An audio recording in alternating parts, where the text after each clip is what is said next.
Жалалабадтын босогосу катары курулган арка жана Курманбектин айкели күн санап эскирүүдө. Шаардын эле эмес, облустун белгиси катары таанылган бул жай күндүзү таштандыларга толгон. Түнкүсүн болсо жарыктандыруу жагы орнотулбагандыктан караңгылык каптап турат. Ош сыяктуу шаардын кире беришин эске алганда, бул жай эч эле оңдолууну талап кылганы байкалат. Аз мыналар кичине күйүп, мыналар жарык берет да, бу жерде жарык жок. Жарыктандыруу неме кылып койсо жакшы болмок өзү. Кичине өзүнүн мындай ремонтунда оңдоп не кылып койсо, бул Жалалабадтын көркү да. Ошто көрүнүп турат. Бизде бул нерсе көрүнбөйт. Эми арка экенин билип өтүп кетебиз. Биз баягы местийлар. Анан прежийлар анын келгени кандай кылып бул эмне экенин билбей эле өтүп кетет да. Курманбек деп жазылгандарды жакшылап жазып не кылып койсо жакшы болмок. Калаанын босогосу Ош-Бишкек жолунун жээгинде болгондуктан, ары бери өткөн коноктор мында келип сүрөткө түшүүнү адатка айлантышкан. Жергиликтүүлөр болсо, облус бийлигиндегилерге сын айтышып, жок дегенде даяр айкелди жасалгалап таза кармашса дешет. Эскерип бараткан Жалалабадта ан сайын артка тартпай ушул тармакка тиешеси бар кызматкерлер олуттуу кадамдарды жасоо зарылдыгы күч экенин айтышат. Тазалык жок. Башка областтарга барсаң, Баткенге барсаң, Таласка барсаң, Бишкекке барсаң, ушундай аркаларын жакшы кылып кооздоп койгон. Бизде андай кооздук деген жок. Мына көрүп турасыздар. Ушундай көчүп турат бар жогу.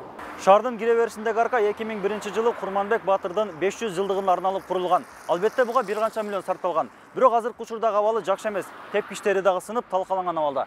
Кечкисин болсо бир дагы жарык берүүчү лампалар коюлган эмес. Анысы аз келгенсип, атайын таштанды таштоочу урналардын жоктугунан кагаз идиштер гана коюлган.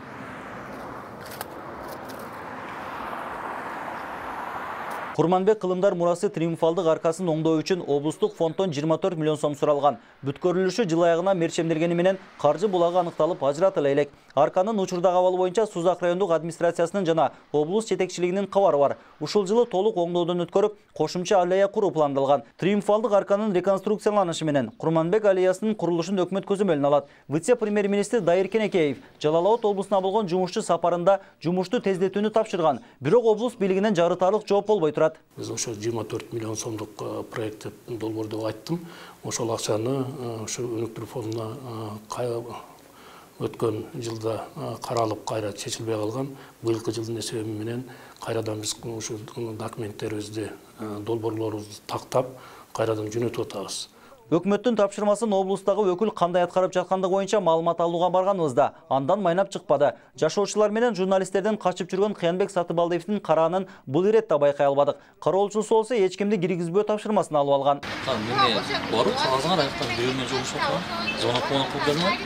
Курманбектин айкелин шаардын активист жаштары топтолуп тазалап турушат. Жергиликтүү бийлик болсо, бул жайга таштанды таштоочу урналарды да орнотууга чамасы жеткен эмес. Жаштардын сүйүү символ катары да бул жай белгилүү.